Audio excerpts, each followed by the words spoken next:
రాష్ట్రంలో ఎస్సీ వర్గీకరణ అమలుకు మార్గం సుగమమైంది. ఇక శాసనసభాపతి అలాగే మండలి ఆమోదించినటువంటి ఎస్సీ వర్గీకరణ బిల్లుకు గవర్నర్ జిష్ణుదేవ్ వర్మ సమ్మతి తెలిపారు. ఎస్సీలో ఉపకులాల్ని 3 గ్రూపులుగా విభజించి 15% రిజర్వేషన్లు కల్పించేలా ఈ బిల్లును రూపొందించారు. ఈ బిల్లుకు చట్టబద్ధత కల్పించేందుకు గవర్నర్కు ప్రభుత్వం పంపించింది. అయితే బిల్లుకు జిష్ణుదేవ్ వర్మ ఆమోదం తెలిపి తిరిగి ప్రభుత్వానికి పంపించారు. బిల్లుకు గవర్నర్ ఆమోదం లభించడంతో వర్గీకరణ అమలయ్యేలా ప్రభుత్వం నేడో రేపో ఉత్తర్వులను జారీ చేయనుంది. ఇక బిల్లుకు గవర్నర్ ఆమోదం లభించడంతో ఇక నుంచి వెలువడే అన్ని ప్రభుత్వ ఉద్యోగ నియామక ప్రకటనలో విద్యాసంస్థల ప్రవేశాల్లో ఎస్సీ వర్గీకరణ అమలు కానుంది.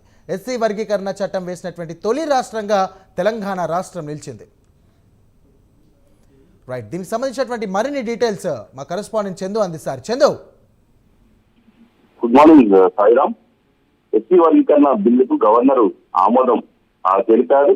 ముఖ్యంగా ఎస్సీ వర్గీకరణ చేసినటువంటి తొలి రాష్ట్రంగా కూడా తెలంగాణ రికార్డులు తెచ్చింది. గవర్నర్ ఆమోదం ముద్రపడినటువంటి కాపీ ప్రభుత్వానికి కూడా చేరినట్టు అధికార వర్గాలు చెప్తా ఉన్నాయి. నేడు లేదా రేపు ప్రభుత్వం ఎస్సీ వర్గీకరణ సంబంధించి గెలిచి కూడా విడుదల చేయబోతుంది. ఆ తర్వాత రిజర్వేషన్ సంబంధించినటువంటి జీవోలు కూడా ప్రకటించబోతుంది. ఈ నెల 17వ తారీఖున ఎస్సీ వర్గీకరణ బిల్లును మంత్రి దామోదర రాజనరసింహ అసెంబ్లీలో ప్రవేశపెట్టారు.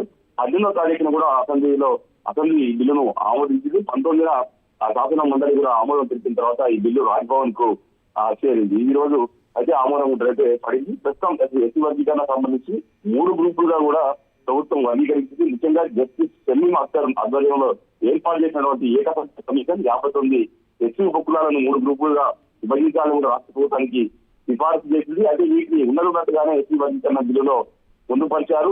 ఎస్సీలో అత్యంత వెనుకబడిన 15 కులాలను గ్రూప్ 1 లో చేర్చారు. మొత్తం ఎస్సీ జనాభాలో వీరి వాటా 3.2% కాగా దీనికి 1% రిజర్వేషన్ కూడా కల్పించారు. మరోవైపు గ్రూప్ 2 లో 18 కులాలను చేర్చారు. అదేవిధంగా వాళ్ళకి 9% రిజర్వేషన్ కల్పించారు. ఇక మరో 26 కులాలను గ్రూప్ 3 లో చేర్చారు. మొత్తంగా చూసినట్టయితే ఎస్సీ వర్గీకరణ అనేది చాలా చిరకాల స్వప్నం. మా సామాజిక వర్గానికి సంబంధించి దాదాపు 30 ఏళ్ల పాటు దీనికి మందకృష్ణ మాదిగ ఆధ్వర్యంలో పెద్ద ఎత్తున కూడా పోరాటం చేశారు. ఈ క్రమంలోనే కాంగ్రెస్ ప్రభుత్వం అధికారం రాగానే ఎస్సీ వర్గీకరణ చేయాలని డిసైడ్ చేసి అసెంబ్లీలో బిల్లును ప్రవేశపెట్టి ఆ వర్గాలను సంతృప్తి పరిచే ప్రయత్నం అయితే చేసింది. దీనికైతే గవర్నర్ ఆమోదం ముద్దైతే వేశారు. నేడు గెలుపు కూడా విడుదల కాబోతుంది. Sairam. Right, thank you Chandu.